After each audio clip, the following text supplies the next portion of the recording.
53 motori nozik bo'ladi. Ha, yangi motor. Yangi motor. O'shaning uchun suvni to'kib tashlab, antifriz quymaysizlar. Faqat taqada qaynoq suvni olib kelib quyish kerak, badaniga issiq o'tadi.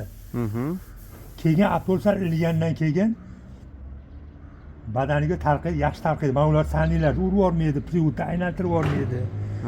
Agar antifriz bo'lsa, muzlatmagan holatda privod shesigrangini aylantirib yoradi. Yog'ni quyuqligini. Yog'ni qo'yilgan hisobiga. Xullas keyin olib borganlaringdan keyin yog'ni to'kib tashlab, Lukol degan suyuq yog' bor, suyuq. O'shandan quyish kerak. O'shanda aytgan narsalaring chiqadi.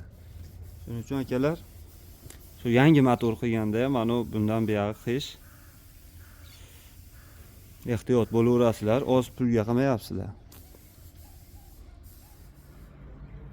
Gaz eligich zapchaslari har doimgidek xizmatlaringizda O'zbekiston bo'ylab yetkazib beriladi.